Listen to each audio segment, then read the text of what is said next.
Alright, welcome to episode number 63 of the Let's Discuss Gaming podcast. I am your host, Triple J. Joining me is my co-host, Dr. Games 101. Hey guys, hello. And this is the last podcast of the year 2022. Hopefully we entertain you like we always strive to do. Before we start, I do want to bring up something we were talking about before. Do you remember when we were talking about Street Fighter Cross Tekken and Tekken Cross Street Fighter 2 weeks ago? Yeah, what about it? Well, I did a little research because, like I said, I knew of Street Fighter Cross Tekken, but I had never even heard of Tekken Cross Street Fighter. Apparently, that game's in development. Unfortunately, it's in development hell. It's been worked on since like 2016. The game's like 30 to 50% done, somewhere in there, either 30 or 50. Mm-hmm. And they said that some gaming website said that Tekken Cross Street Fighter was canceled. Some person that's works on the game, his name was Harada, he said the game is not canceled, but when you ask the development team what's going on with the game, they don't even know. So if you were holding your breath for Tekken Cross Street Fighter, I would not recommend it.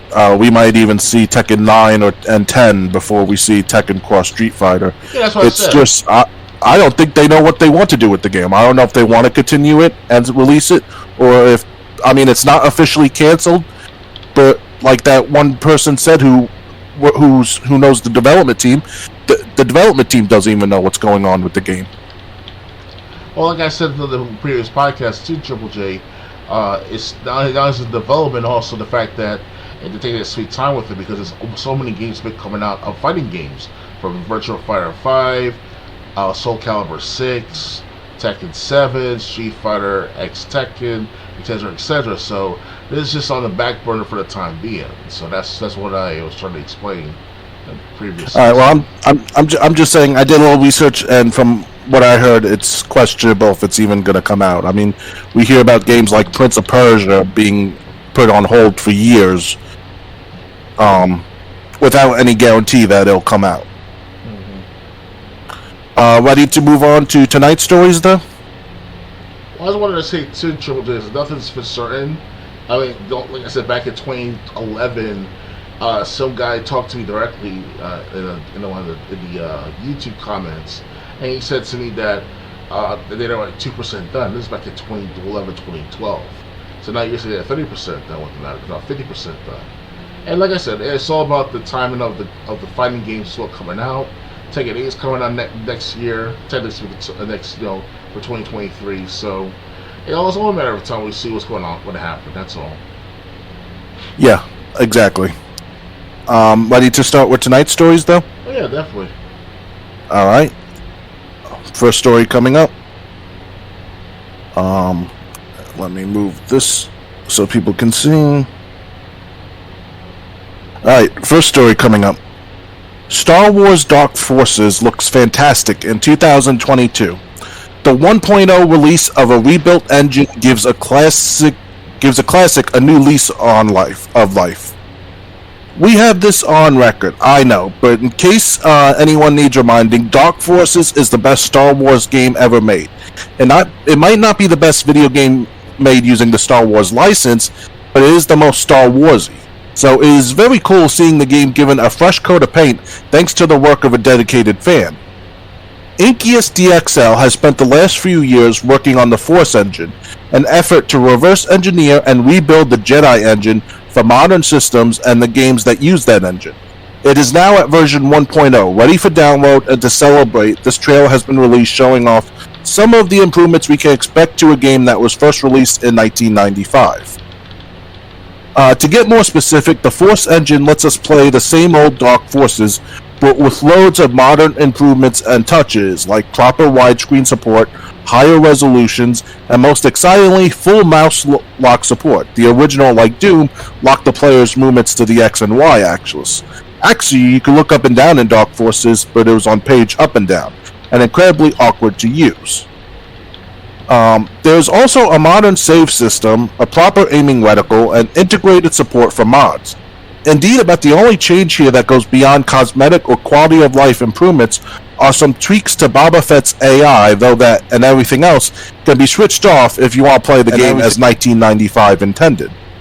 If you've got Dark Forces, it's available on Steam and GOG for pocket change, and want to download the Force engine, you can get it here. Oh, and before we go, know that this is an engine project, not just a Dark Forces project, so the other game built on a Jedi engine, cult classic Western Outlaws, will be getting similar treatment soon. Okay, so did you ever even hear of this game, Dark Forces? Never heard of it, that sort before. I know I should do more research as well, but I figured you know more about it firsthand before we continue on with the matter. Yeah, Star Wars. Dark Forces. I never heard of. No, and yeah, I never heard of this game. I mean, I wasn't into the Star Wars games in 1995, and this also sounds like it also sounds like it's a computer game exclusively, which could be a reason why I never heard of it before. Now, is it an arcade game by any chance? It was in the arcade machines and like Chuck E. Cheese? I don't think so. I think it was PC game though. Okay, so I remember playing this arcade game. I forgot the actual name of Star Wars. It was definitely Star Wars. Had Chewbacca, had Luke Skywalker, had Han Solo, etc., etc. But it was like a rail shooter at best. You had to keep shooting while sitting in a compartment or a pilot seat of sorts and keep shooting. So. I don't even remember that one. Yeah, it was Chuck E. Cheese. It's many years ago. I was like in the 2000s. Alright, so yeah, so anyway, if anyone's interested, Kotaku has the link. So if you want to play Dark Forces, whether the way it's intended or with the modern improvements, you can play it now. If you're looking for another Star Wars game, if you beat the previous Star Wars Jedi game that came out and you can't wait for the new one, maybe this one would be worth checking out. Ready to move on? I'm ready. Alright, next. Gamers are suing Microsoft to thwart its merger with Activision. The FTC isn't the only one saying, hang on a minute there. The Jane Antitrust Act of 1914 gives Americans the right to sue companies over anti-competitive behavior, a fact which 10 self-described gamers are using to take Microsoft to court, aiming to halt the company's acquisition of Activision. Okay, as reported by Bloomberg Law, the complaint filed today and obtained by Kotaku states that the plaintiffs, or video gamers as they're described, are concerned that the Microsoft and Activision merger may substantially lessen competition or tend to create a monopoly. This merger, the complaint states, which would specifically be in violation of Section 7 of the Clayton Act, which states that acquisitions that diminish competition are prohibited under U.S. antitrust law. The complaint not only cites the scale and scope of the Activision and Microsoft merger as problematic, but also that the latest proposal union follows numerous other Microsoft acquisitions, ranging from its 2014 purchase of Mojang all the way back to its acquisition of Rare in 2002. Thoroughly laying out console, PC, and AAA gaming, as well as subscription service as relevant product markets, the suit calls attention to just how many large franchises will fall under Microsoft's corporate umbrella should the merger go through. Call of Duty, World of Warcraft, Minecraft, Doom, Microsoft Flight Simulator. Oh yeah, that's really a big game changer. Halo and the Elder Scrolls are just some of the cited examples. It maintains that currently Microsoft and Activision compete directly through these titles and services like Battle.net, the Microsoft Store, and Game Pass. The merger would shatter that competitive dynamic. So what? It's a home run. Big deal. Should the merger go through, the suit claims, Microsoft would hold outsized market power and the ability to foreclose key inputs to rivals and further harm competition. The suit mentions competition both whereas it concerns sales to customers as well as the competition in the industry to hire and retain talent within specialized video game labor, which would be lessened under the merger. Kotaku has reached out to Microsoft for comment. The proposed Microsoft-Activision merger has been a lightning rod for controversy ever since its initial announcement. Perhaps most worrying for Microsoft is the recently filed lawsuit from the FTC. The feds allege that should this merger go through, it would pose serious harm to competition in the video game industry, citing past behavior of Microsoft to prioritize Xbox and Windows PCs as platforms for its games. Microsoft has disagreed, stating that the Activision acquisition would bring Call of Duty to more gamers and more platforms than ever before. Speaking of Call of Duty, in response to criticisms of its intended merger with Activision, Microsoft has pledged to continue to deliver Call of Duty to other platforms for at least 10 years. Microsoft Gaming CEO Phil Spencer has categorized Sony's criticisms of the acquisition as an attempt to protect its dominant position on console, and that it seeks to grow by making Xbox smaller. So, what do you think of gamers actually going out of their way to sue Microsoft to stop this merger? I mean, I think this is like an overreach. Yeah, it is, because us gamers, see, we have power, potentially speaking, obviously. We are the consumers that consume these games and consoles and systems such and such. But in the end, this is a company-to-company issue, not really a customer itself trying to interfere with these matters at hand. Personally, myself, I don't mind the acquisition between Microsoft and Blizzard and Activision and all. I actually invested in some stock with Blizzard and Activision for a few months, but I withdrew from it at the last moment, because it was getting lower and lower in quantity, and value and stuff within the stocks. But other than that, that's it, and let things be. I did explain this to the younger gamers. So like, hey guys, having Xbox oversee all these developmental works, Bethesda and Blizzard Activision, put those two together, and oversees these matters of these companies, kind of creates this shitstorm. And it doesn't seem like a shitstorm at first, because obviously it's more of like a convenience to both the consumer and the company as well. So my point is that the customer shouldn't really just interfere with these matters because they feel it's a bad thing on their part. Let the process happen. Give it a couple of years, maybe 5 years at the most, and see what happens. If Microsoft turns into the dictatorship of a company, you break up the monopoly. That's all. So. Yeah, like I said, I mean, no one was complaining when Sony and Microsoft went on buying sprees, buying this studio, buying that studio, buying this studio. No one seemed to care until it was Activision Blizzard. Mm-hmm. What makes Activision Blizzard so off limits that a company can't buy it? And like they said, Call of Duty, they'd bring it to Nintendo, they'd bring it to Steam, they'd keep it on PlayStation. So what's the problem? I think the problem is that there is history with the company of its sexual harassment claims, especially over the decades. With Activision Blizzard, yeah. Yeah, but that's like a grudge between like certain gamers or community of gamers, and then they want their payback through this matter by preventing the acquisition to Microsoft, so that it will become more powerful and more influent in the gaming community at large. That's my opinion. That's how I look at it. It's more of a little get together to try to stop things. That's all. I just think it's a bunch of people that are blowing this way out of proportion, because like you said, let the studios handle this. Let Microsoft and Sony handle this. Unless someone else wants to buy Activision Blizzard, that's the only reason anyone else would have to stake interest in it. Because no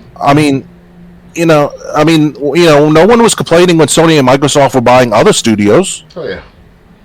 So, like I said, it's just weird. This one is supposedly hands-off.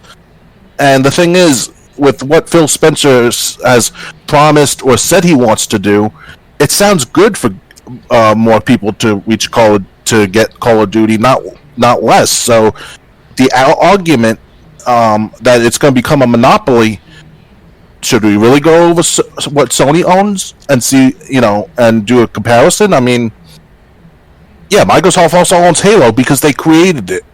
Are we complaining that Microsoft and Windows has a monopoly on Halo? Good points. Very good points. Ready to move on to the next part about this? Because we got a couple more articles on this story. Yeah, let's continue on. Alright. Next.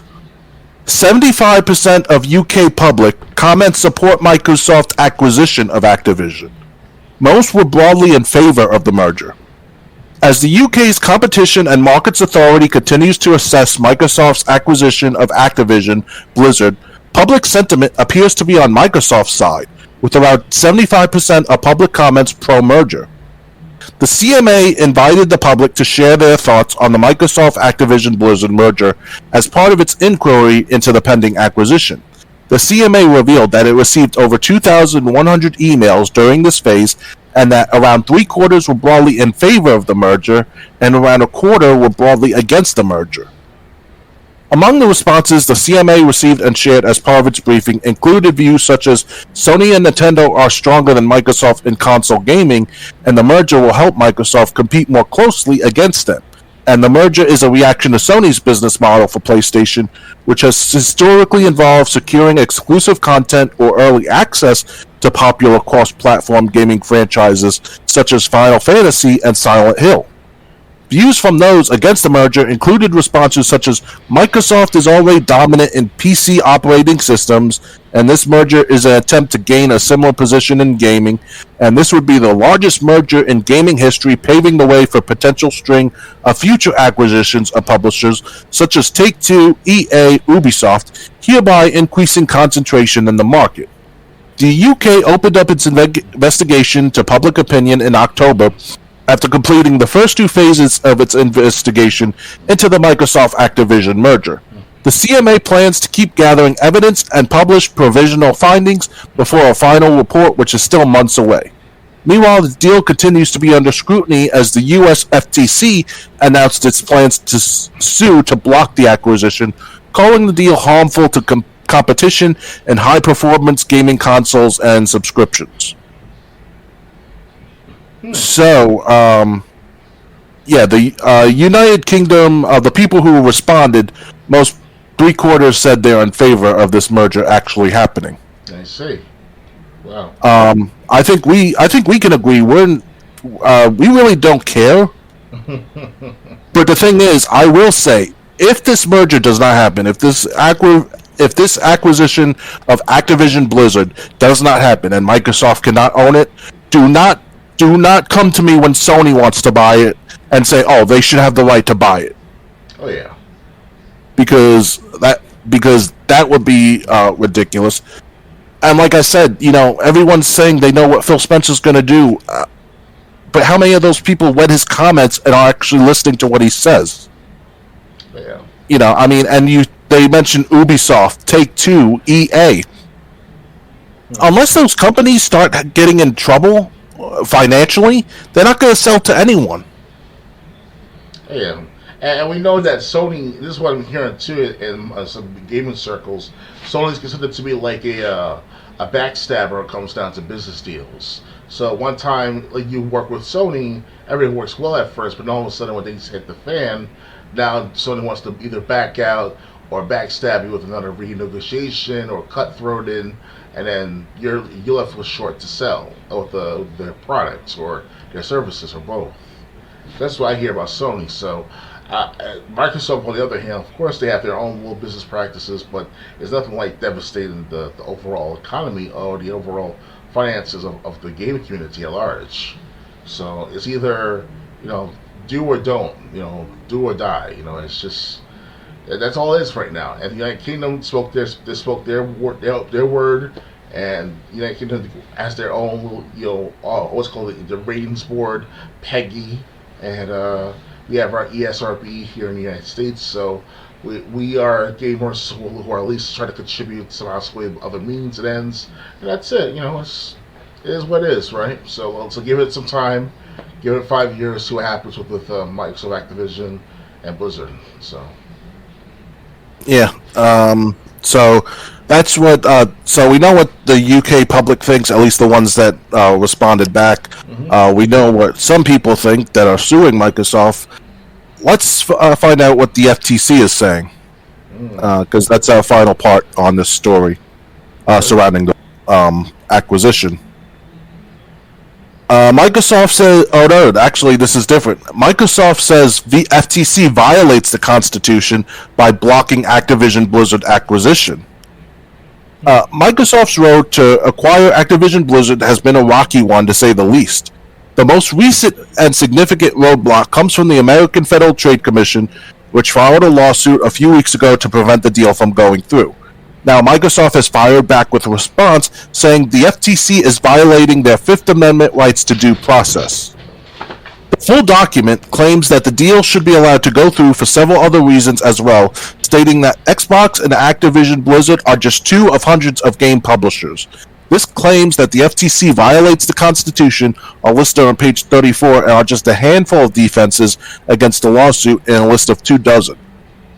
While the basis of the FTC's lawsuit is that Microsoft's deal will suppress the competition by limiting access to certain titles, Microsoft's response claims that Xbox wants to grow its presence in mobile gaming, and 3/4 of Activision's gamers and more than a third of its revenue comes from mobile offerings.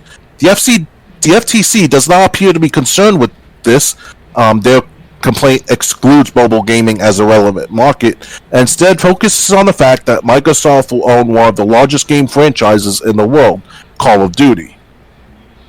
The acquisition would place Microsoft in a position to make the series an Xbox exclusive, but the company has repeatedly reiterated that they have no plans to make this happen. In this most recent response to the FTC, Microsoft claims that its goal is to actually make the series more accessible. In addition to promises that the series would remain on PlayStation consoles, Microsoft committed to bringing the series to Nintendo consoles for the next 10 years, throwing any exclusivity out the window. The acquisition of a single game by the third-place console manufacturer cannot upend a highly competitive industry, Microsoft's response says. This is particularly so when the manufacturer has made clear it will not withhold the game. Currently, it's unclear whether or not the $69 billion deal will go through, or if Microsoft's claim of unconstitutional actions will have any effect on the FTC's intent to block it. So we've heard a lot of people talking about it. That was Microsoft's response. How familiar are you with the due process? I thought that was just like if you're being suspected of a crime. I plead the fifth. Yeah, or the right to remain silent. I mean, I had no idea this had to do with like business purchases. It's not self-incriminating. I hope not, because it's just business. It's a business deal. That's all it is. I'm very surprised the Constitution is involved with the matter. Yes, this is a multinational corporation, Microsoft, Activision Blizzard, because they appeal to other countries like the United Kingdom, parts of Africa, and even in Southeast Asia and Asia. And personally, myself, the Constitution, only in the United States, that's a little bit of a jab at the deal. Like, you don't want, it's just regular gamers or hardcore gamers don't want to see this fully happening in their time of living here on Earth as a gamer. And that's all it is. It's something where it's like, I don't mind it at first, it's like whatever, let's see what happens in a few months, few years. Other than that, it's just something that you can't prevent. Business will always continue to happen no matter where we go in the world, wherever we do in our world. And you can't just stop business from happening because you don't feel like you want to be current, So yeah, I have to say that's also I don't know how credible that Fifth Amendment argument is, but we have covered Microsoft every step of the way anytime there was major development, and they've never once said they wanted to make Call of Duty exclusive. They, as a matter of fact, said they wanted to make what was that? 10 years. No. What's that other game? What's that mobile game they said that they were more interested in? Diablo? I doubt it. Not Diablo. That's someone different.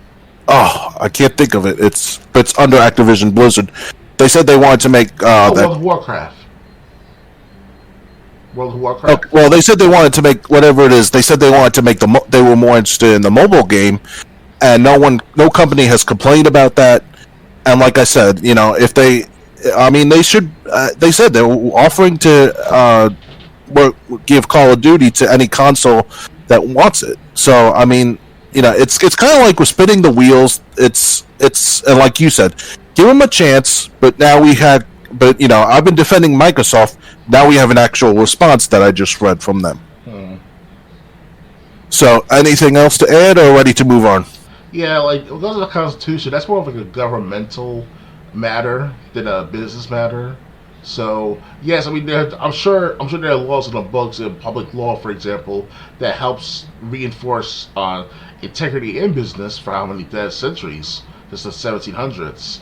But other than that, it's like it's just a business deal. It's not like you try to take over the government or whatever, nothing of that sort.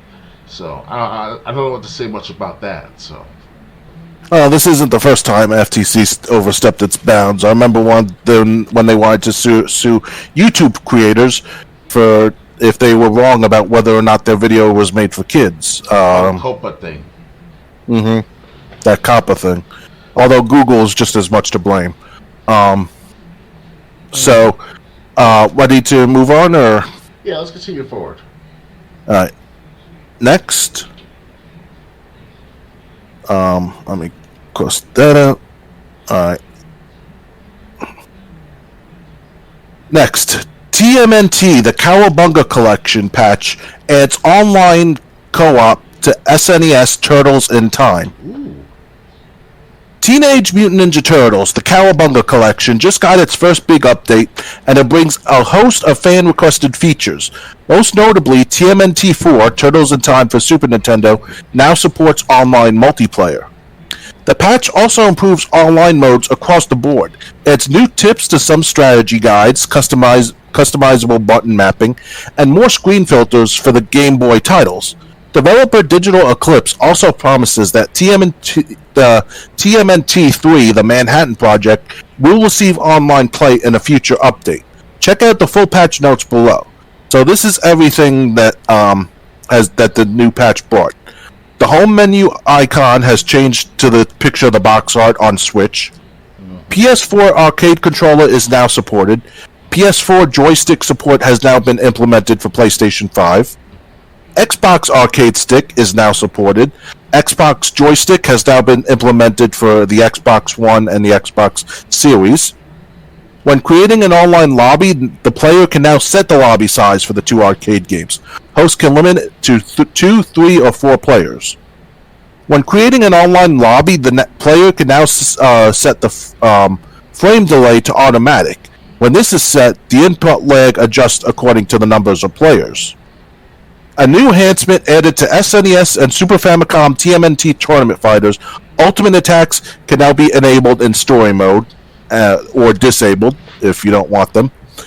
A new enhancement added to Super Famicom TMNT Tournament Fighters group mode can now be enabled or disabled, but only in the Japanese version. A new enhancement added to arcade, both US and Japan, Teenage Mutant Ninja Turtles number of lives per coin can be adjusted from 1 to 5, so whether you start out with 1, 5, or somewhere in between. A new enhancement added to Arcade Turtles in Time, number of lives per coin can be adjusted from 1 to 8. A new enhancement added to both Arcade Teenage Mutant Ninja Turtles difficulty can be adjusted. A new enhancement to Arcade US Turtles in Time difficulty can be adjusted, as they said. A new enhancement added to Arcade Turtles in Time game loop can now be turned on and off. When on, the game will restart from the beginning after the credits. A new button action added to the Arcade US and Japan TMNT, Arcade US Turtles in Time, SNES Super Famicom Turtles in Time, and Genesis Mega Drive Hyperstone Heist. Players can now assign a button to Special. This button presses attack and jump together to make it easier to do special attacks. A new color enhancement added to all Game Boy games. Added Game Boy Color mode on and off. A new color palette option added to the pause menu for all Game Boy games. In addition to other filters, players can choose between 4 color palettes: black and white, Game Boy Green, Game Boy Pocket Green, and Game Boy Light Blue. Audio for various games and the main menu have been adjusted. Additional pages for NES Tournament Fighters and Genesis Tournament Fighters added to the strategy guide. Additional page for Genesis Tournament Fighters and Genesis Hyperstone Heist added to the strategy guide. And visual settings are saved per game. That's what was added. Here's what's been fixed. German translation for Punch Repeatedly for strategy guide, page 11, has been fixed. In the music player, the cassette tape icon for the arcade TMNT show now shows the correct icon. On page 5 of the strategy guide for Turtles in Time, Turtle Tip 3 screenshot has been replaced. In SNES Turtles in Time, Stage Select enhancements now works even after settings are changed in the options. In Hyperstone Heist, Stage Select enhancements now works when selecting 2 players. Easy menu navigation enhancement for TMNT 3 and Manhattan Project on NES and TMNT 2, the Manhattan Project on Famicom, now work. Extra credits enhancements to SNES Tournament Fighters now work, and SNES Turtles in Time manual in the museum now includes missing page 18 and 19. Teenage Mutant Ninja Turtles: The Cowabunga Collection is now available for PlayStation and Xbox platforms, Switch and PC. So a lot of stuff that was added or fixed. I was going to get the Cowabunga Collection. I couldn't afford it. I did get Final Fantasy VIII Remastered. I did put some of my gift money towards Game Pass since that subscription is going to be renewed, like Thursday, I think, whatever day is the 4th. Okay. Yeah. So, between that and Final Fantasy VIII Remastered, I didn't have enough money for the Cowabunga Collection. One night it was like $23, and then the next night it was like $29.99. Were you able to get the Cowabunga Collection yet? Not yet. I don't have the money right this second. And to be honest with myself, I did have money if I accumulated over time, because there was on sale games like the Little Big House or the Big Bang Theory, some sort of game on Steam for about $2 here. And then Half-Life was on sale. Half-Life 2. It's as of this week, it's currently on sale until January 5th. Of like $3-4 for the bundle and stuff, so I got my hands on that. So I guess you could say that I do have money, but not right this second until I let my finances catch up to itself. So because I still have other obligations, paying bills and credit cards, stuff like that. Right. So, it's not like with 16 I could spend every disposable dollar on video games. Yeah, I can't do that as I used to like 7 years ago, where I just started having a surplus of money. From right. Whether it's donations, whether it's something of the matter from my mom, whatever, my family. But that was back when I was younger. So, but other than that, the Cowabunga Collection, I'm very surprised to actually fix some things, because I thought it's already built into what they already developed for the copy of that game, whether it's digital or disc. And I thought that they know better than that. These gaming companies have to make it half-ass with their products. Especially comes into compilation games like Master Chief Collection, and Teenage Mutant Turtles. It's kind of like, it was apparent that it should have been fixed before release, but it's no big deal. These are small mishaps, and now surprisingly, now you can play online co-op with Back in Time. Surprisingly, so that's a little bit. Yeah. So instead of it being like a local co-op, now it's online co-op. So I'm like, okay. Just had to add a little patch to it, that's it. But they should have done that way before the release of the official release of the game. But I didn't mean to cut you off. Go ahead. No, go ahead. All right. Well, what I'm most surprised with is the color palette options for the Game Boy games. If you you have the Super Game Boy, I showed it to you one time. You can actually change the colors to whatever color palette you want, up to 4 different colors, when playing Game Boy games on the Super Game Boy. Well, now you can do that in this Cowabunga Collection for the Game Boy games. You can do that in this game, and you can either choose presets, or at least you can choose the presets. So if you like black and white instead of Game Boy Green, you can play it in black and white, which is honestly much better. Okay. So I mean, I didn't even think of that when it came to the Game Boy games, but that's obviously going to make playing the Game Boy games more enjoyable, being able to choose the color palette you use. So, Okay. you know, they were even adding things I didn't even think of. Mm-hmm. Ready to move on? Yeah, I'm ready. All right. Next. Halo Infinite Holiday Event Winter Contingency 2 adds free and festive cosmetics. Decorate your tree with battle rifles and candy cane combat visors. In celebration of the holidays, 343 Industries has sent out a free 10-tier event pass with holiday aesthetics for Halo Infinite. The update is available today. The event, called Winter Contingency 2, runs from December 20th through January 3rd. The event pass includes a variety of festive cosmetics, including a snowflake emblem, a candy cane visor, decorative jingle bell grenades, a Santa hat, and reindeer horns. The pass also includes some Frosty skins for weapons, including the battle rifle, pistol, and Hydra. As usual, you'll be able to unlock these items by completing specially marked in-game challenges. Halo Infinite has some significant updates recently. Campaign co-op, mission replay, and Forge were added in the game's winter update in November. Additional changes came to rank play and matchmaking as part of the update. In December, Halo Infinity received a custom game browser. A 343 developed, revamped version of the classic map, The Pit, created using Forge, was also released. Players have been already taken to building funny, bizarre, and awe-inspiring creations, including a recreation of a Waffle House restaurant. In a blog post outlining a variety of future plans for the franchise, live service boss Sean Barron claimed that this was the biggest launch year in Halo history despite challenges. Halo Infinite launched to a massive player base and widespread acclaim, but the slow pace of updates and the game's monetization caused backlash from fans. The next big update, Season 3, Echoes Within, will arrive in March 2023. So did you know, it's not just Halo Infinite that's getting updates like this, right, but did you know that they were getting like Santa hats and basically Christmas-themed items in the game? I wasn't expecting that specific details in Halo Infinite. What I want to know is, like, why are they focusing so much on cosmetics now than ever? Knowing that the game is half broken, there's no problems with the rocket launcher. Last time I checked, we can shoot the rocket launcher before dying. So it's kind of like, I mean, I appreciate these offers and, try to encourage people to buy more of your products on the Halo store, but you have to focus on the game now more than ever, and that's what they should have done.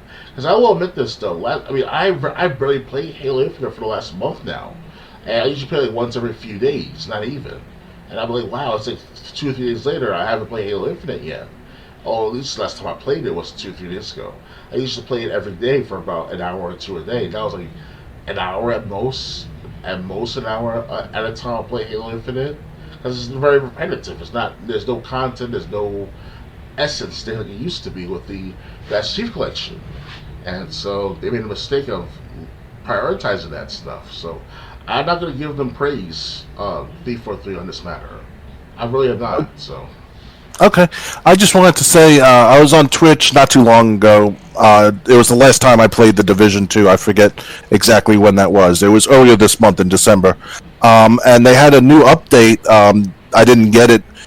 Where people had their players and like all like human players were wearing Santa hats as part of the Division gear. So it seems like Halo Infinite's not the only one. But I guess everyone's trying to get in the Christmas spirit somehow. Oh yeah. Ready to move on? I'm ready. Yeah. Okay. Next. High on Life is biggest Xbox Game Pass launch of 2022, Microsoft confirms. The new game from Rick and Morty's Justin Roiland is performing well on Xbox. Squanch Games' wild and wacky shooter High on Life is tearing it up on Xbox Game Pass. Benji Sales on Twitter found a list that showed the new game from Ricky and Morty's Justin Roiland as the #1 most popular Xbox Game Pass title earlier this week. The game's own Twitter account reshared the tweet. Microsoft secretly confirmed that High on Life is Xbox Game Pass's biggest release of 2022 and the biggest third-party launch of all time on Game Pass. It's also the biggest single-player game launch on Game Pass in history. Those stats are measured in terms of engagement based on the number of hours played in the first 5 days of release, Microsoft said. On the Xbox.com website, High on Life ranks number 5 on the current bestseller list and number 3 for most played. Microsoft promoted the game heavily as a day one launch title for Xbox Game Pass, and it advertised the game with a takeover banner on Xbox.com and with prominently placed promotional materials on the Xbox dashboard. High on Life released on December 13th, not just for Xbox but also PC. On Steam, High on Life doesn't rank in the top 100 most played games, but it currently sits at number 3 on the bestseller list for games. It is technically 4th overall as Valve's Steam Deck hardware platform ranks number 1. So if you count hardware, it's number 4. If you don't count hardware, it's number 3. Squanch Games has not announced if High on Life is coming to PlayStation or Nintendo Switch. GameSpot's High on Life review scored the game a 7 out of 10. The story, offbeat as it may be, is told incredibly well with characters and moments I'll be referencing for a while. Even if you're not a fan of the kind of humor High on Life presents, the game that's here is worth a trip, Jason Finelli wrote. I know you've played High on Life. What do you have to say about the game? Yeah, I played High on Life when I was high.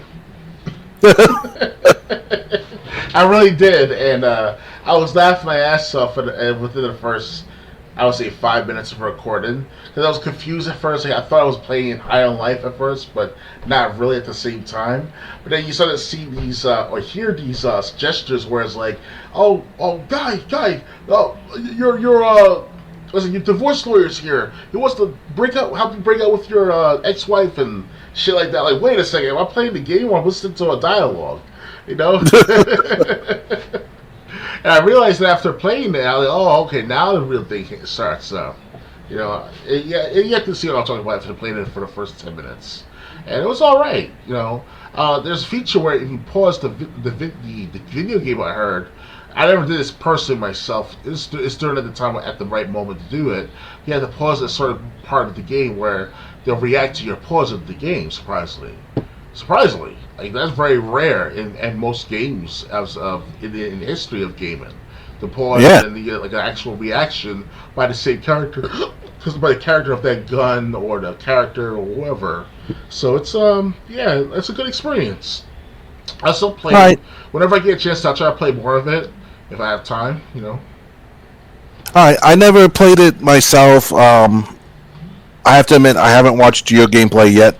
I do plan to, but then some other video pops up on my YouTube dashboard. But yeah, so this seems to be like something higher that Game Pass was banking on to give it a big impact this month, and I guess High on Life is delivering that. Oh yeah. So I can't say anything about it, but I mean, are you surprised with how it's plays that it's number 3 in best sales?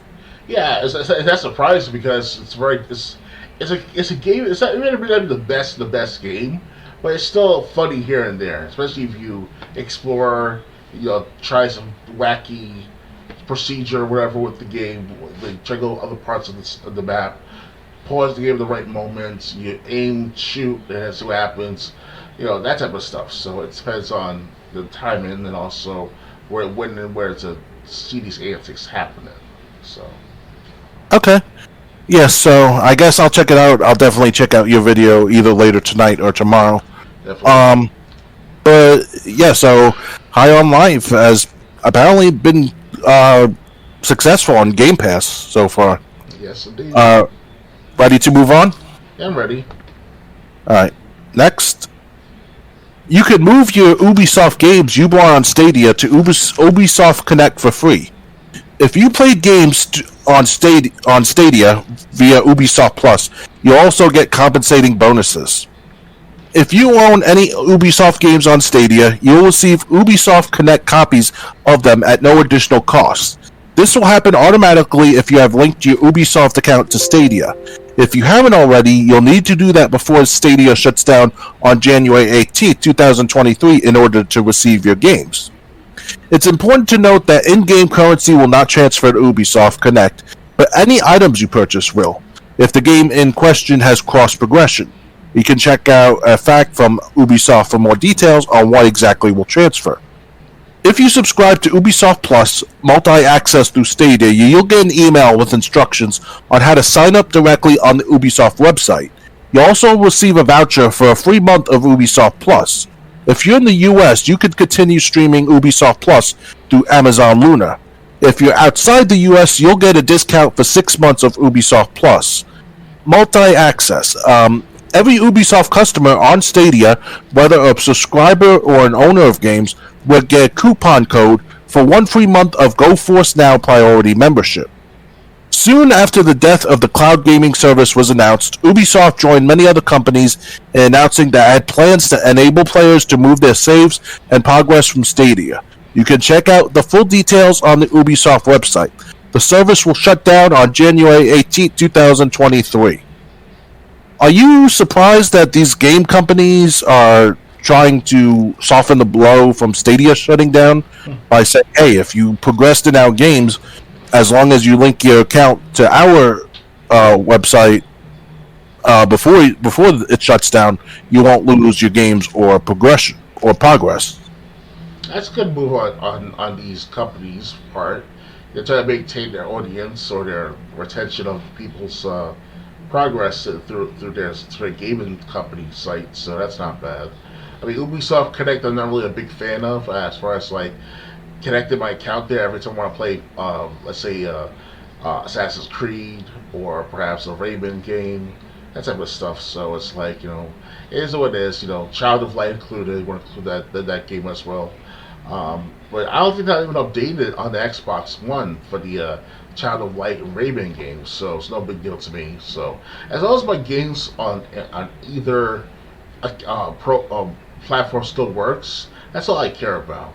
Now, do I want progression to be saved? Yes, but it's these like these self-inflicted third-party ED, or what they call them, DRMs, kind of like mess up the experience of the game at times. But like I said, as long as the game works, that's all I care about. All right. Well, at least they're saying, hey, do this, and you won't lose your games, and you won't lose your progression. I mean, that's good because Stadia launched out of the gate was about as half-ass as it possibly could be.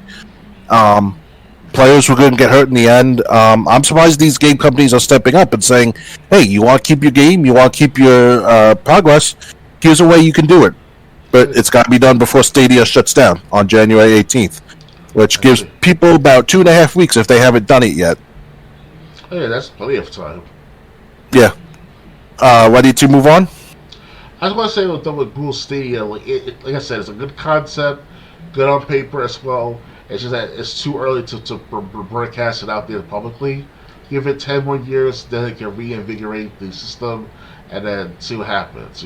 That's all. Yeah, I agree. The technology that Stadia needed to work the way it was intended, the technology's just not there yet.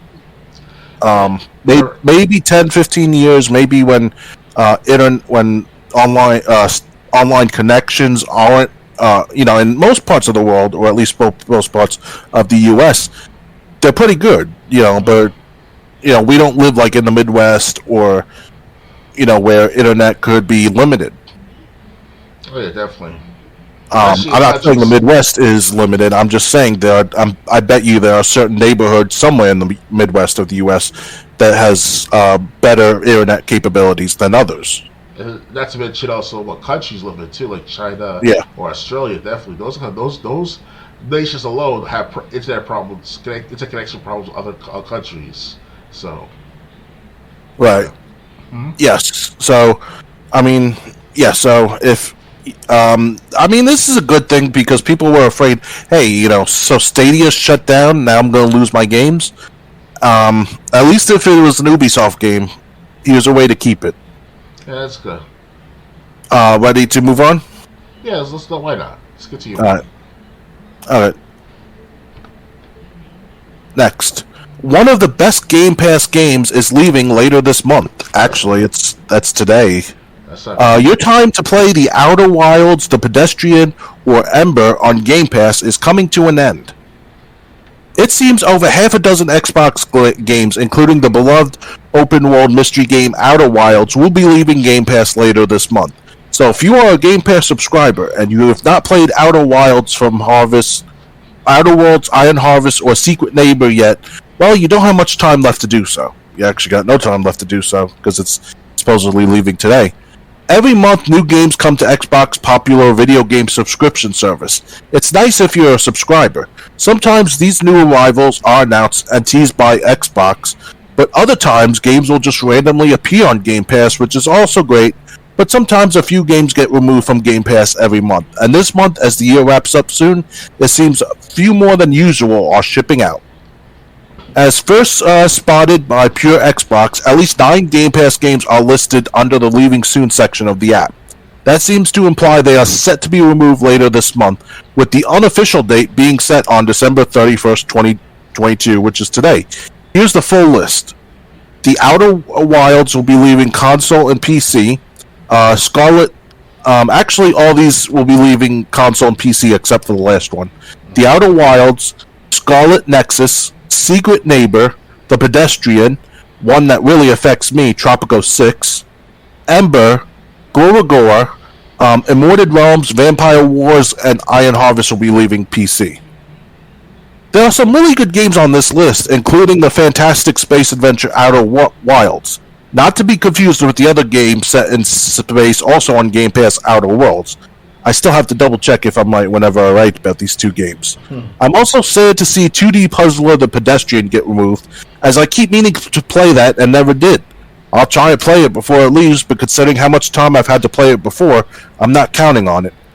Of course, technically, this hasn't been confirmed by Microsoft, but in the past, games that were set to be removed via the Leaving Soon tab would leave soon after. Kotaku has reached out to Microsoft and Xbox to see precisely when or if all these games will be removed, but if you really want to play Tropico 6 via Game Pass, I'd download and start playing sooner than later. Thankfully, while some games are getting yanked from Game Pass, Microsoft has already added some replacement bangers earlier this month, including LEGO Star Wars The Skywalker Saga and historical point-and-click Pentiment. So, are you affected by any of these games that are leaving Game Pass? Yeah, I don't see no appeal towards these games as much, really. I mean, I'm willing to play them, try them out, but now it's like it's last minute. I have at least in my library 300 games to choose from, up to 900 games to download and play if I really want to. Yeah, total actually. That's the total game library I have. It's not over 975 and 990, and that's from accumulation over the years of these games. Whether it's Game Pass, whether it's games with gold, whether it's free to play, you name it. And I'm glad that I'm thankful to have the library I have, especially on my Xbox One. Tied in with Xbox 360 or Xbox Original, you name it. So it's a blessing, But the curse is that you miss out on certain games that they come and go on the Game Pass constantly, and you thought they'll add and keep adding games to it, but it's a give and take.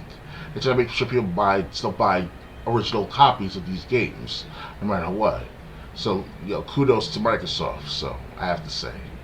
So. Yeah, a couple of things. Tropico 6, I'm a big fan of the Tropico games ever since 4.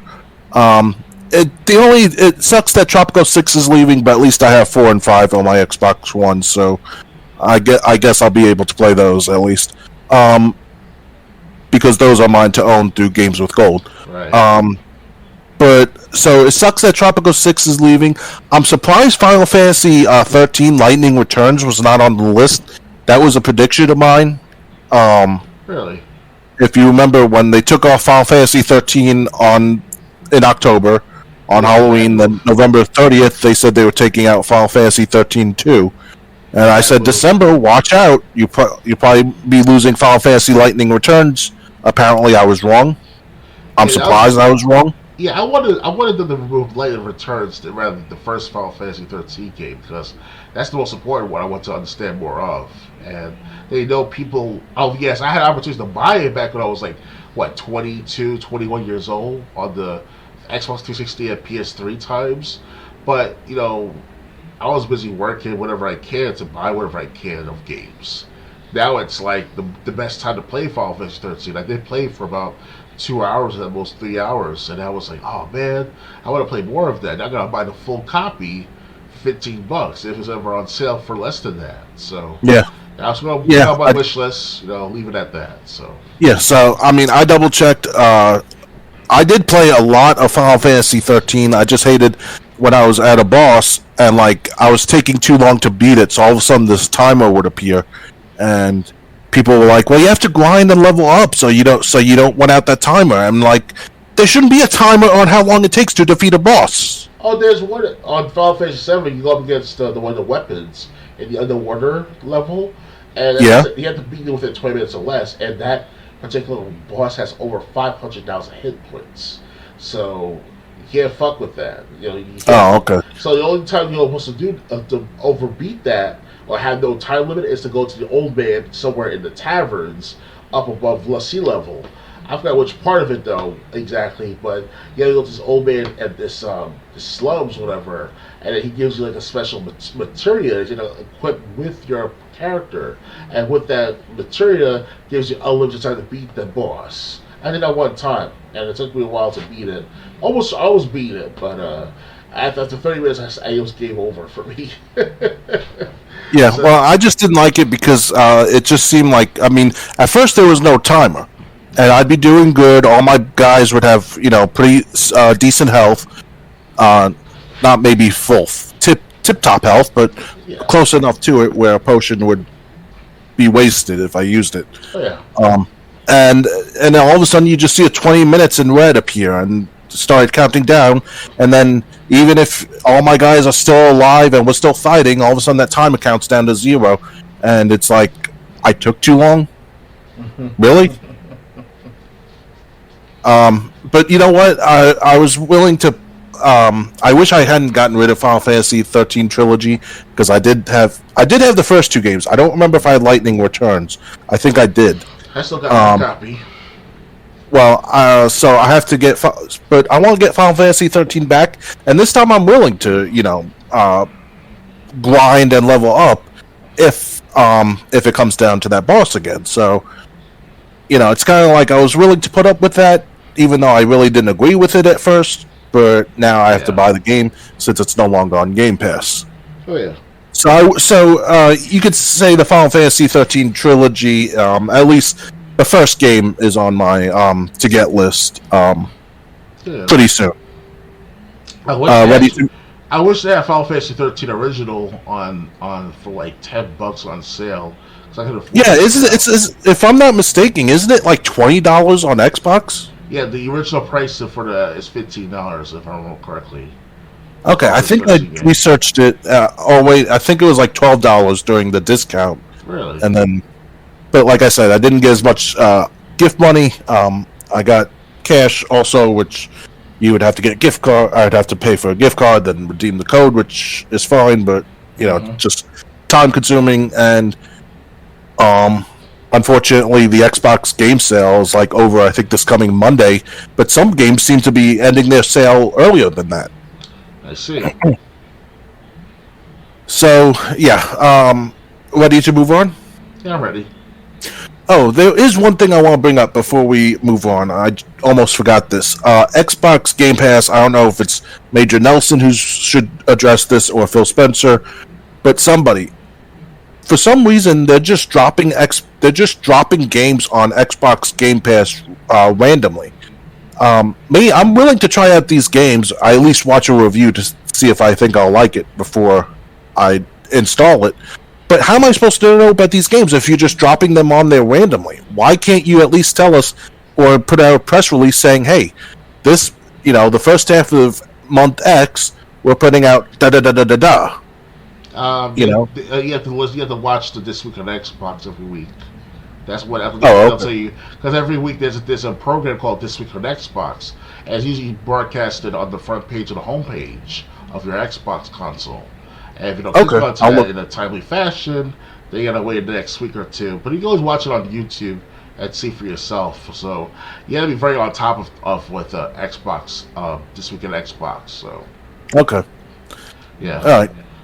Ready to They'll move? tell you like 10 games coming out, 15 games coming out for the week, or that whatever's available on the Game Pass for that month. Depends on what time of the month it is, what time of the week.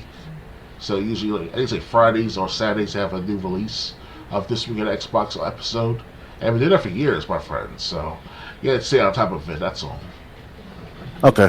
I just wish it was a little easier to stay on top of, but Yeah. because like I said, I want to try out as many of these games as I can. At least the ones I think I'd be interested in. Yeah. So many games, so little time, right? Yep. Ready to move on? I remember when I was younger, I was struggling to try to get as many games as possible, and I had so much free time on my hands, and that's all I could think of was just keep repeating the games over and over that I currently have. Now I'm in Yeah. my 30s and 40s, going to my 40s sooner or later. Now I got all these games I can buy, but less and less time for each and every game. So it's kind Yeah. of like a trade-off, you know? Yeah. When we were young, we wished for more and more games. Um, but now that we're older and we can afford more and more games, we just don't have that much time. Yeah, and I don't have children. I'm not married. I have a girlfriend right now, so it's kind of weird that imagine I have these qualities of my life, these actual Yeah. aspects of my life. So I can't imagine that. But if I had a son, it would definitely double the passion further because there's this YouTuber go by the name of the Seventh Level, if I remember correctly. He's a guy with glasses, always wearing sunglasses. He has a son playing with him, playing Knack. Those are called Knack for PS4 and such, and doing Walt Disney video footage. He went to Disneyland the other year, so it was pretty cool to actually have. That would be nice to have that called the father son program and called the doctor and son gaming service or some shit like that. If I ever have a son one day, and we'll play like all sorts of old and new games that I haven't collected over the decades. One day I will do Yeah. that. One day. Well, I really am not. I really don't like kids, so having kids isn't something I'm care about doing. I can do But that. yes, but the thing is also, it's just funny. Like you remember when I was growing up, I was pretty sheltered, to an unfair level. But now it's kind of like, but back then I wish I had the games I had now, so being sheltered wouldn't be so bad. Yeah, we're all sheltered. Like you had your aspects of shelter, and I have my aspects of shelter. And I thought that I thought it's always the doom and gloom, but it's more than just doom and gloom out there. It's just so you have to find the right people and the right place, the right times, and there you go. Yep. Ready to move on? Yeah, I'm ready. What's next, my friend? All right, next. Let's see. Oh,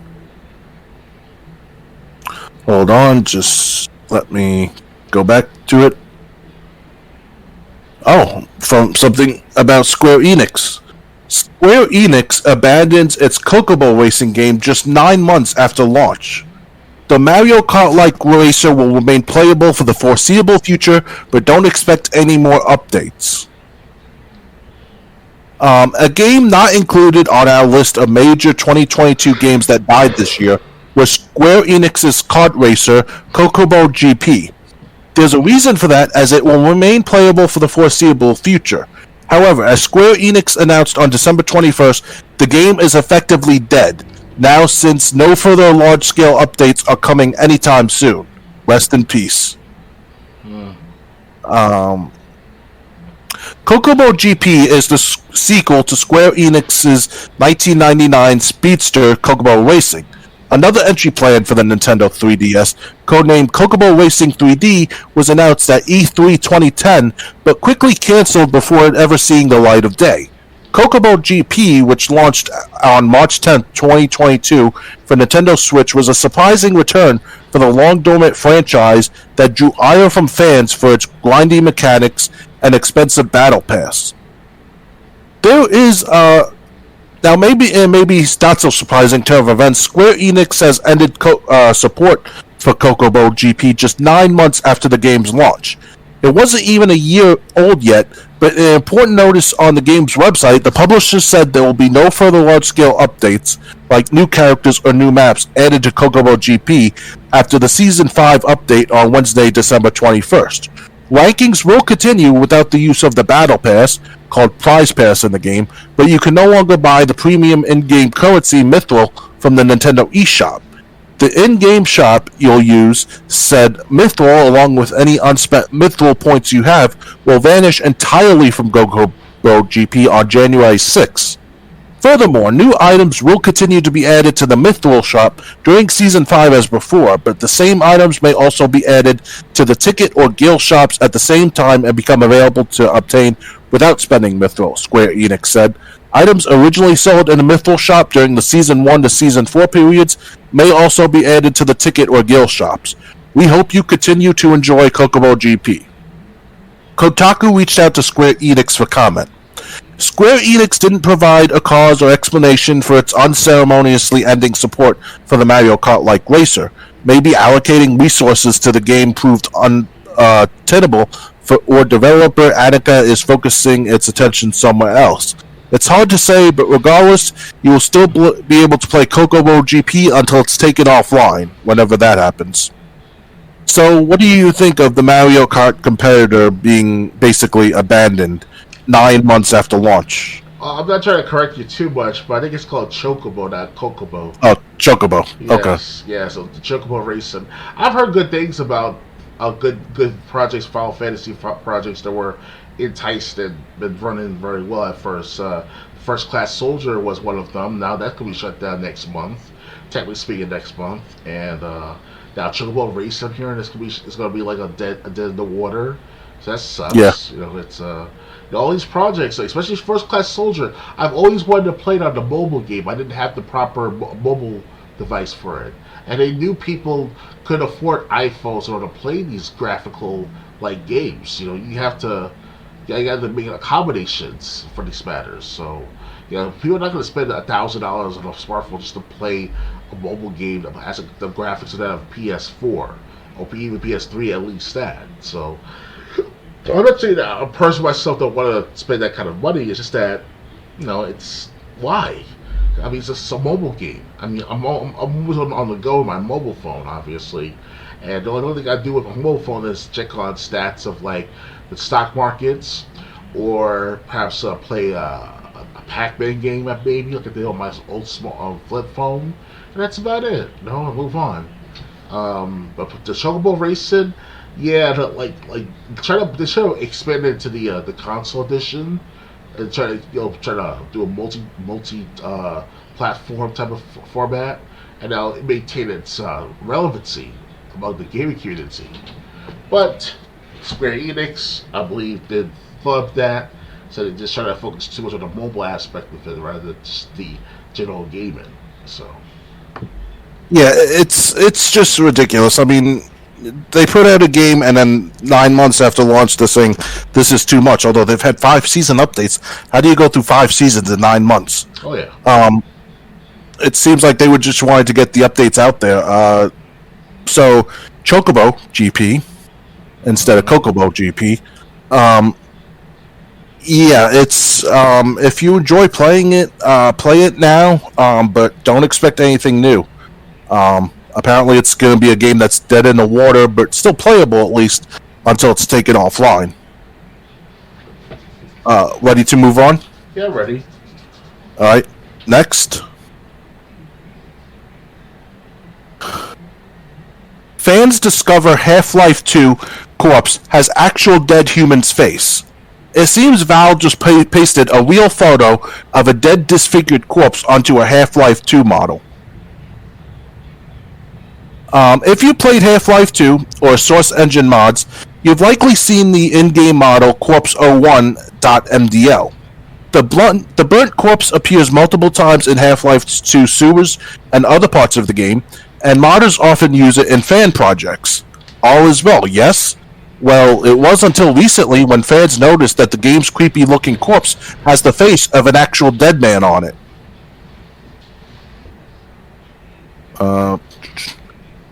Released in 2004, PC shooter Half-Life 2 was the highly anticipated follow-up to Valve's first game, Half-Life. Upon release, it was widely praised by critics and players, but while it came out to huge acclaim, there was a time when Half-Life 2 wasn't such a sure bet, as its development process was messy and protracted. Valve scrapped different versions, cut entire sections, and lightened up the game's intended darker, grittier tone considerably for the final retail release. However, some leftovers of this darker version remain in the final game, including Corpse01.mdl. Playing the game as a kid, the body always looked hyper-realistic and creeped me out whenever I stumbled upon it. Now we know why. Valve's macabre featuring creeping was discovered completely by accident. About 2 weeks ago on the Reddit iBleach subreddit, someone posted graphic images of dead bodies they claimed were from a medical forensic textbook. While I've personally verified the images posted are real and out there, I won't be linking to them. A little Googling will lead you to them if you really want to see them.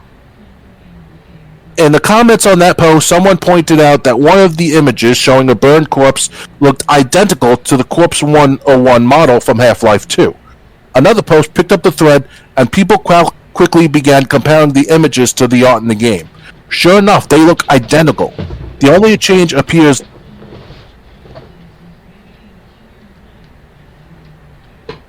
face of that model is seemingly a dead dude's face. Yikes. Then 3 days ago, gaming YouTuber Richter Overtime... Hold on.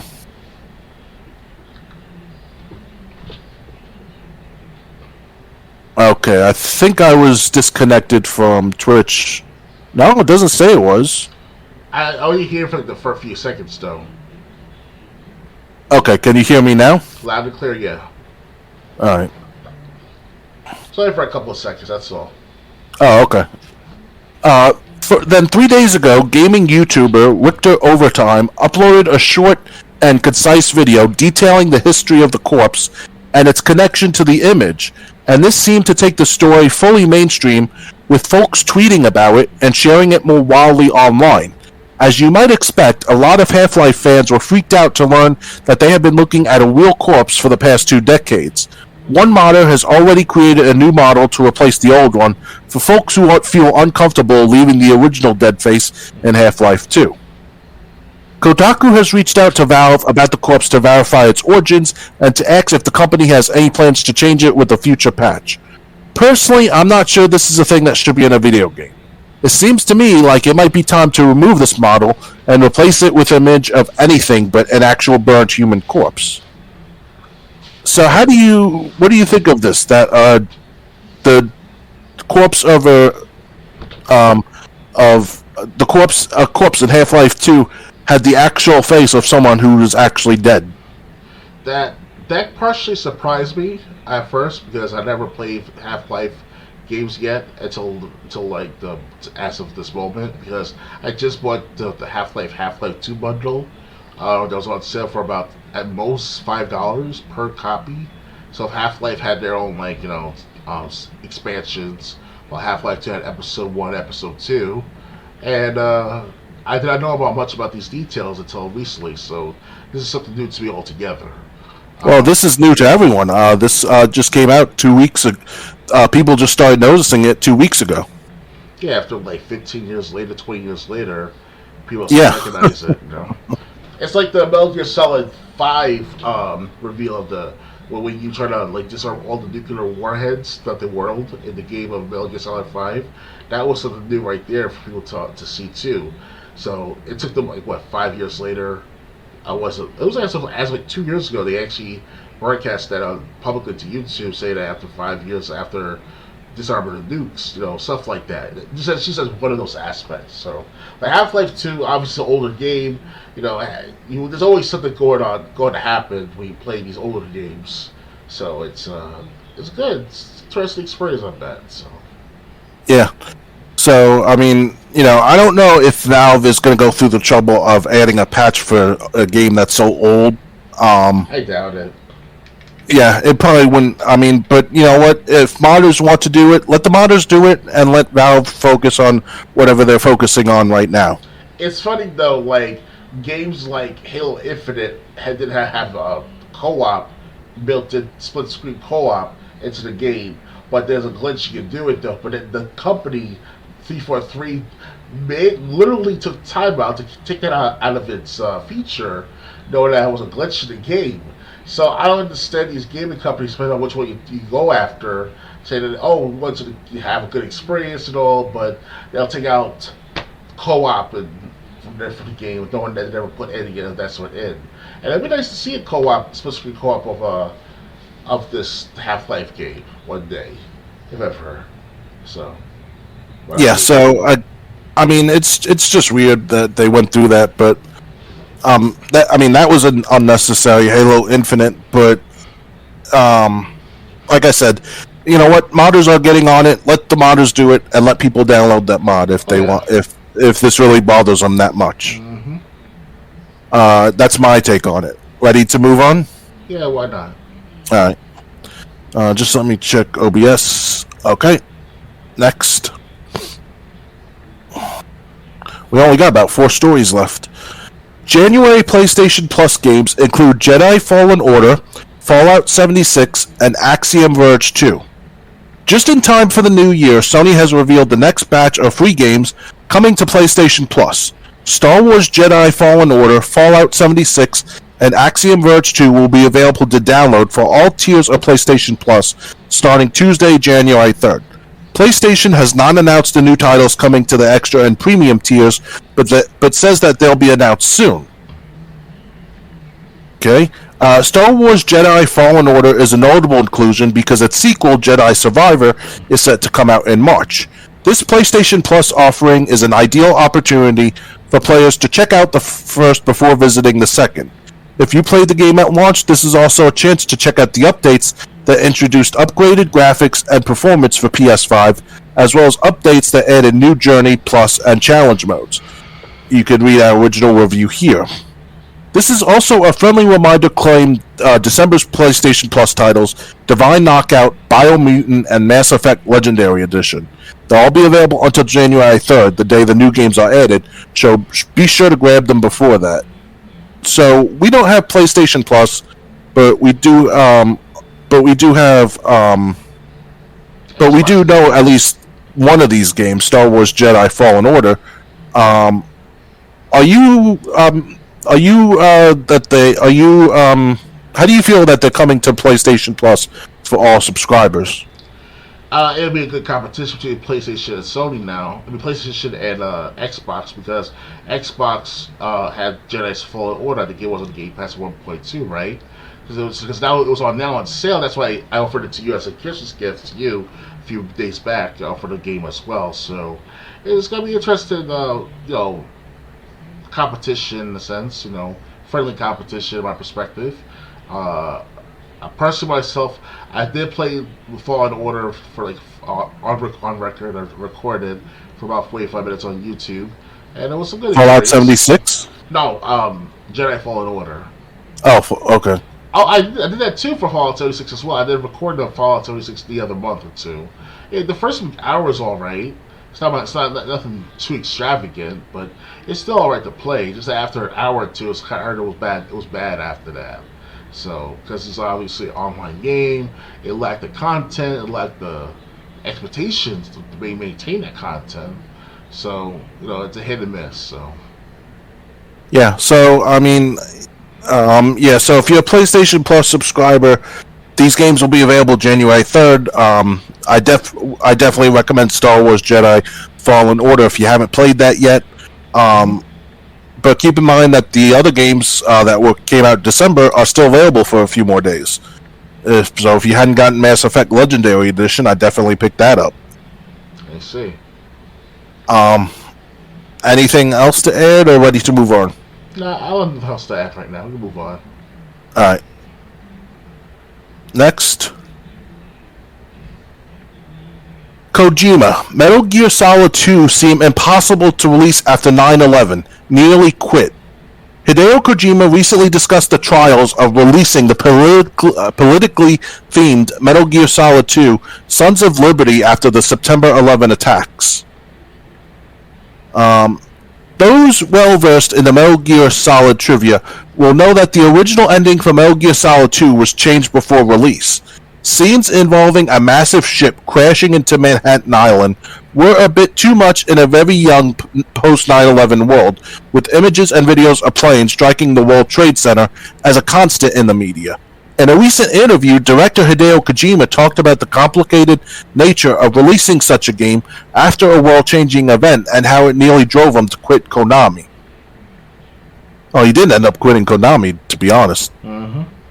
Metal Gear Solid 2 Sons of Liberty released in November of 2001 to much anticipation. As a series focused on tactical espionage action, the games have never shied away from political themes, be they a part of the fictional story or commentaries on world events and history. While it's been known for some time now that elements of the game were changed at the last minute due to the September 11 attacks, recent comments reveal that the stress and challenge of handling such a release were enough to push Hideo Kojima to quit Konami at the time. A conversation with Konami's chairman, Kazumasa Kazuki, was what convinced Kojima to stay back then.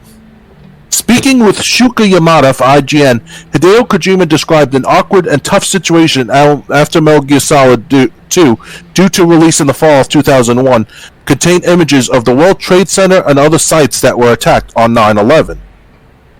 9/11 took place in 2001, right before the release of Metal Gear Solid 2.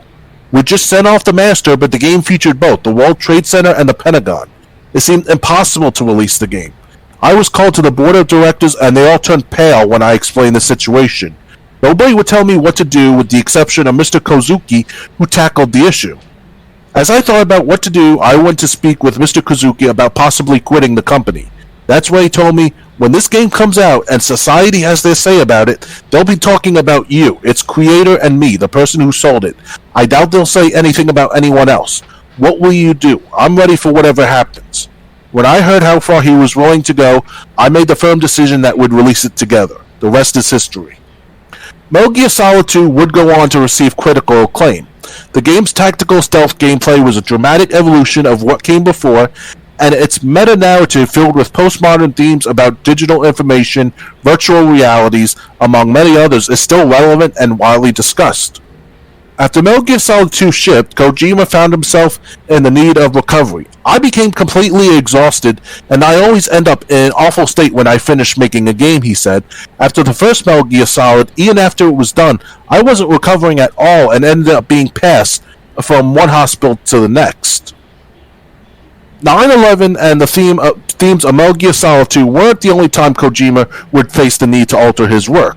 As we found out during the Game Awards this year, Kojima rewrote the original story for the sequel to the narrative-driven post-apocalyptic delivery service simulator Death Stranding. The game's theme of loneliness, isolation, and world-altering events were too close to what we all went through and are still struggling with. The COVID-19 pandemic following Death Stranding's 2019 release by only a few months. Fiction changes when something that big happens, Kojima told IGN, he continued. That's why I completely rewrote Death Stranding 2. You can't pretend that something this big never happened. While the games themselves are based on characters who are not bound by our reality, the players themselves have gone through the pandemic, and a story written before that experience just wouldn't resonate with them in the same way, whether it was a fantasy story or a sci-fi one. Kojima Productions is currently working on Death Stranding 2. The company is also working on an unnamed game with Microsoft, a project Kojima says other publishers turned down, though he pitched the idea to a few places. He describes the game as requiring infrastructure that was never needed before. Other companies seem to not be as into the idea. They really seem to think I was mad. Whatever that new game is, let's hope he's not predicting an awful future for us yet again. Okay, I actually got something to say about this. What do you think about 9/11 almost killing Metal Gear Solid 2? Um, I didn't know that kind of details about the 9/11 release or the post 9/11 release because it was supposed to be originally released for September of 2001, but then they had to do some sort of censorship for it for 2 months after the fact. So November 2001 was the official release of Metal Gear Solid 2. So whatever you may explain for the last 2 or 3 minutes, my friend, is something that I never heard of in that kind of detail before. yeah, But here's the thing, though. Why is it affected that the 9/11 related matters? Did Kojima put the 9/11? because the World Trade Center and the Pentagon were going to be seen in the game. Oh, okay. If you remember, after the final battle with Raiden and Solidus on top of the Empire State Building, I think it was. No, it's a Um, football. Whatever that building was in New York, when they go through the credits, they actually showed scenes in New York City. They even had WWE's restaurant, WWE New York or WWE The World, in one of those cutscenes. I mean, it was half hidden, but you could still see the marquee. Okay. Yeah, if in the credits. So it's so I mean, we heard about this thing before.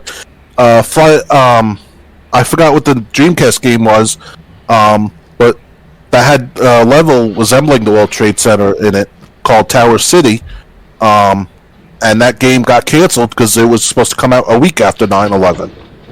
The game was actually finished and then canceled. That's not good. So, for the life of me, I can't remember the name of the game now, but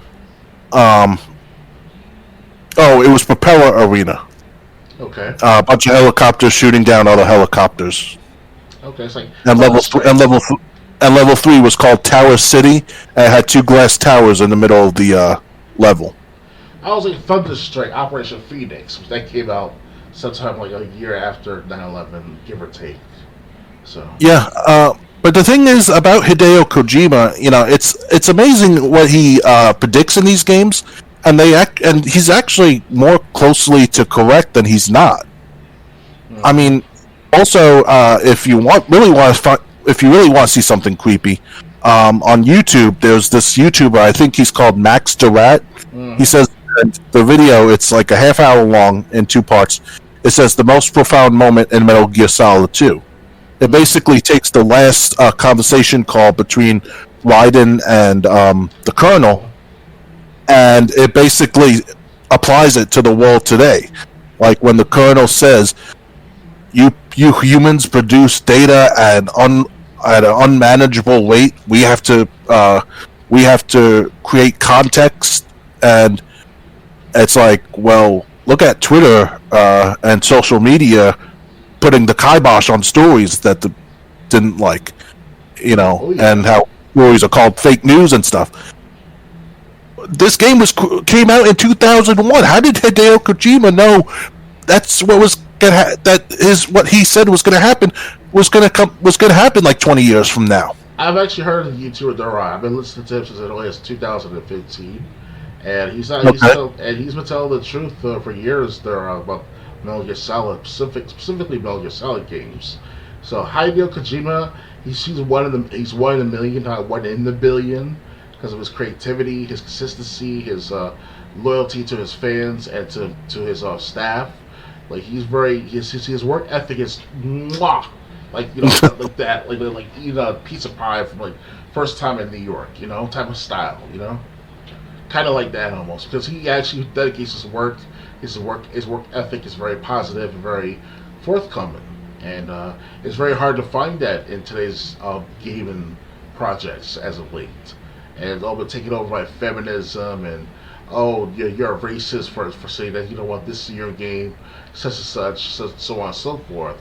This is going on for the last 5 years now, and Hideo Kojima, even though Death Stranding had that mixed review feeling, it's still a good game on here to this day. It's still good to play the game. So hopefully one day I will try to get the PC copy, if ever, of Death Stranding, If not, then hopefully that was compatible for the PS5 and get a PS4 copy for the matter. That would be great. So Yeah. So I mean, if anyone's a big fan of Metal Gear Solid 2, I'll give this guy a shout out, Max Durrett. If you wanted to see how closely the final call between Raiden and the Colonel applies to the world today that we live in, if you got like a half hour to kill, put your feet up and just watch those 2 YouTube videos. I was kind of shocked the first time I saw it.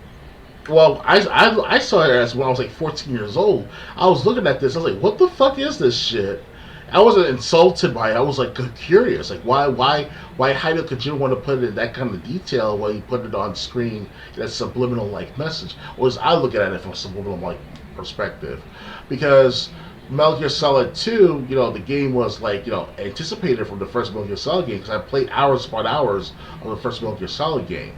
So it was expected to hear something controversial or questionable, and I actually made this into a video of the message from Metal Gear Solid 2 is called. It's on my main YouTube channel. You should still be able to see it if it's unlisted, because obviously. No, if it's unlisted, we would need the link to watch it. Okay, because I did share with several people over the years. And, you would need to share the link, basically. Yeah, it was public at one point, but Oh, okay. But from what I can tell is that my audience doesn't really show much interest in that kind of specific matter. I do try to point it out to them whenever I can at one point, but it just causes too much controversy in the end. So I decided to leave it as that, unlisted. If I have to share one more time, I'll share whenever I can. Because as I get older, as I try to progress in life, people don't want to remember of their past, and that and people remember 9/11 because of Metal Gear Solid 1, of Metal Gear Solid 2, and all. So. Yeah, and to be fair, what was going on in the real world, I don't know. I beat Metal Gear Solid 1 plenty more times than I did Metal Gear Solid 2. And that part at the end, after Snake and Otacon ride off, or Snake and Metal ride off, depending what ending you got, and it says, like the last part, however, there still as of 1998, there still exists 26,000 nuclear warheads in the world. And Obama tried to reduce that down to U.S. and Russia agreed to reduce it to between 3,000 and 3,500 each, yeah. Which that's impossible by Russian standards, because Russia doesn't want that. They want to keep on to that nukes, less than my check. All right, well, I mean, the deal was they were supposed to do that by December 31st, 2000, so...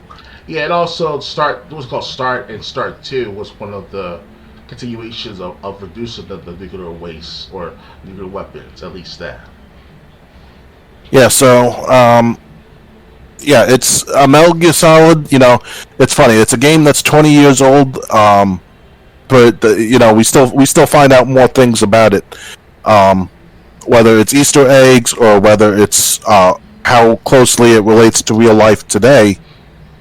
And I was right as early as 2002 when I first played it for the first time. I was like, wow, this is some interesting stuff I'm listed in. I didn't up off this game. And then I came back to it back in 2009 and made a video into showing pictures, graphs, legislative bills passed in Congress during this time of 2009 with the hate crimes bill and stuff. So it's all coming to fruition of what Kojima was saying. I just put the piece together and just put it into the best plausible format as possible. So yeah. So ready to move on?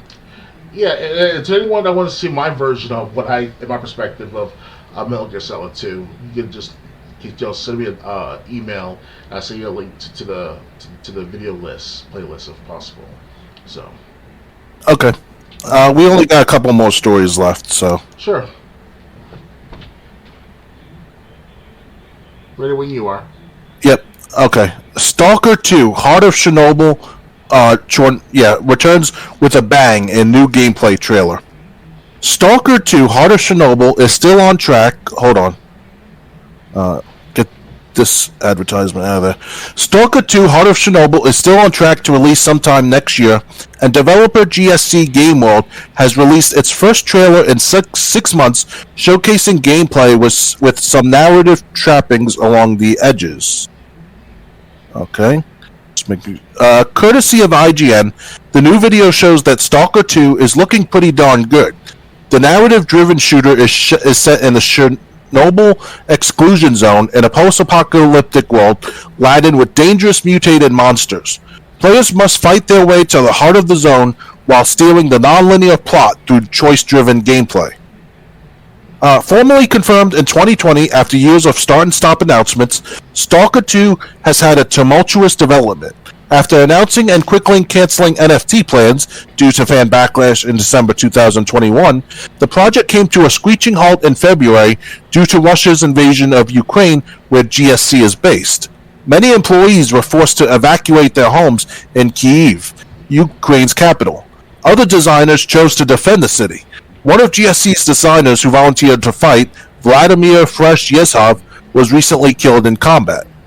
Stalker 2 Heart of Chernobyl is slated to arrive on Xbox Series, including Game Pass and PC, in 2023. It was one of the many titles to get bitten by the delay bug and pushed into the next year.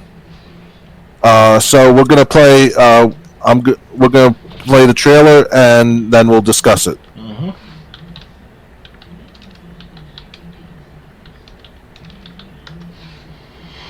After the advertisement, obviously. Mm-hmm.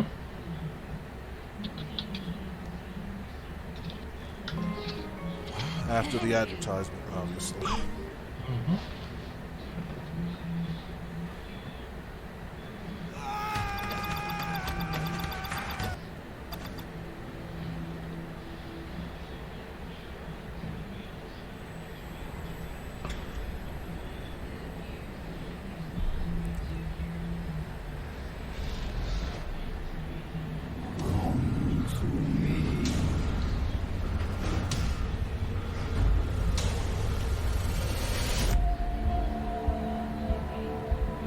After years of work, a group of scientists managed to tap into the noosphere, the Earth's informational field.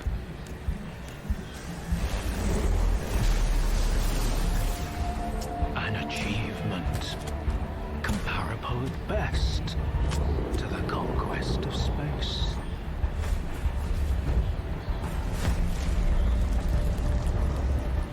Don't want the innocent to suffer? Then help me find the culprit.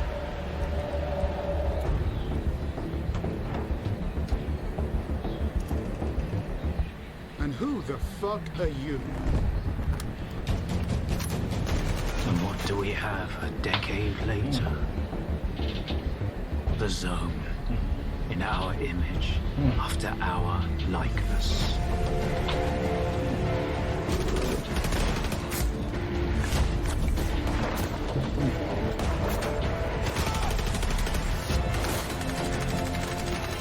My men are still lying out there, and I can't even bury them.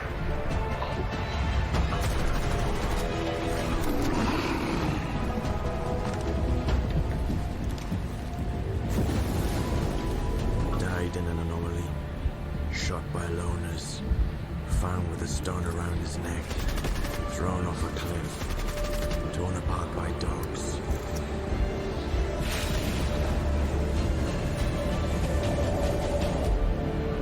You cannot kill God. Just like you cannot get rid of the sky up above. I am blind, but it is you who cannot see. So, what did you think of that trailer and this whole game? I've seen the trailers a couple of times so far. It's all right. Very interested to see how the story's going to unfold when you play the full game. Personally, myself, there's been like folklore or folk tales of the Chernobyl incident or post Chernobyl, because obviously that was a nuclear blast that happened back in the 70s, or not the 1980s, early 80s, late 70s. Something like that, yeah. So, and there's been numerous content, numerous videos and documentaries, movies, references, even games like Stalker 2 is one of them now. Talk about this stuff in its outreach, it is a far-fetched approach. I do want to see it, Stalker 2 of its fullness and see how good it's going to be. I should play the first Stalker game, so they're supposed to have good reviews, I heard. So, but yeah, it's I guess I don't know much about it at first. Yes, I will admit that to publicly, but it looks good on paper. What they're trying to do, because it looks good what they showed. Yeah, they still have untold tales of what really happened post Chernobyl in Russia and all. So it's kind of like, just to see how they're gonna portray it in this entertainment fashion on the Xbox and PS4. So yeah, I don't know if it's gonna be on Xbox or if you're gonna need Xbox Series, but I did see Game Pass, so regardless, we'll at least be able to play the game, even if we won't be able to stream it or record it. But we'll definitely be able to try it out. This game definitely looks interesting. And the story looks interesting. It's going to have choices that affect the outcome, so that's a big plus in my book. So, yeah, I can't wait to... I've never played the first Stalker game either. I didn't know this franchise existed. But I definitely would love to play that and to play Stalker 2 to see if how that the final product turns out. Oh yeah. Ready for the final story tonight? Yeah, sure. All right. Oh, hold on. Okay. Lastly, Dead Island 2 was always going to be set in Los Angeles, even after 3 developers. Dead Island 2 was announced just a few years after the release of the first Dead Island, and a little over a year after Dead Island Riptide, the forgettable and repetitive sequel that did at least continue the story of the first game's survivors. Publisher Deep Silver released some spin-offs after Riptide, like Escape Dead Island Epidemic, and the 16-bit beat-em-up Dead Island Retro Revenge, but a full-scale number sequel hasn't yet happened, despite being announced nearly a decade ago. The first iteration of Dead Island 2 was helmed by Spec Ops: The Line developer Jaeger, as Dead Island developer Techland had parted ways with the property and worked on Dying Light. Spec Ops: The Line, great game, by the way. Deep Silver then handed over development of the game to Little Big Planet 3 developer Sumo Digital in 2016. But then in 2019, Deep Silver announced that Homefront, the Revolution developer Dambuster Studios, would be handling Dead Island 2. And that studio has been working on this game since 2018. In my cover story trip to Dambuster's Nottingham, England studio, various members on the team told me it started with a fresh, clean slate for Dead Island 2. But curiously, Dead Island 2, due out in April, is still set in Los Angeles, California, the setting revealed in the game's first reveal trailer in 2014. Despite seemingly having the opportunity to make Dead Island 2 precisely where it wanted to be in every way, Dambuster stuck with LA, lovingly referred to in-game and by the studio as Hell. AIX game director David Stetton about this decision, and apparently a different setting was never really on the table. I don't remember there being a lot of debate about doing anything other than LA, Stenton tells me. I think for us, we want to apply real focus to the game, to the combat, and that also extends to the setting as well. LA is such a fantastic, iconic location. We didn't really feel like we needed to bring in any other areas. Stenton is likely alluding to the game's original logo when it was first revealed in 2014. The D in Dead features the Golden Gate Bridge, San Francisco's iconic landmark. Dambuster tells me that Dead Island 2 will take place in Los Angeles exclusively, so don't plan on making your way to San Francisco or any other California locations in the main campaign. It just gives us so much opportunity for the game that we wanted to make, so it wasn't really a big debate, Stenton says. It's important to note, however, that despite what the team says about sticking with LA using the same location from the original reveal, the location fans have assumed Dead Island 2 takes place in for nearly a decade doesn't hurt the marketing of the game. While the team feels confident LA is the place for its zombie game, it might also just have made the decision to stick with the location fans have presumed at the sequel setting for so long. We started with a clean slate, absolutely with our own vision, Stenton says. We're not looking too much at sort of what happened in the past or looking at too many other games out there. We're just really focused on how do we want to make Dead Island 2 absolutely phenomenal and bring it up to date and deliver a game that we think fans will really enjoy. For more, read our future about why Dambuster Studios thinks Los Angeles makes for a great Dead Island experience, even if the city isn't an actual island. Do you think Los Angeles will make for a great Dead Island setting? I think it's all right in the sense to have it in Los Angeles because Los Angeles has been through so much over the decades, especially with if you go back to the beginning of time of its the inception of California and all with the Texas War of Independence, and then later on the Gold Rush, then all of a sudden the rise of the high rises of the Los Angeles cities. Then I mentioned the fact of new tech going into fashion in the 1970s, into the 2000s and all. So what is another? Why not have an apocalyptic style or post-pandemic or post-apocalyptic format of a zombie game in Los Angeles? And this was portrayed in the 2016 trailer because we were supposed to have Dead Island 2 back in early 2016, but that wasn't the case because either the studio shut down or lacked money or both.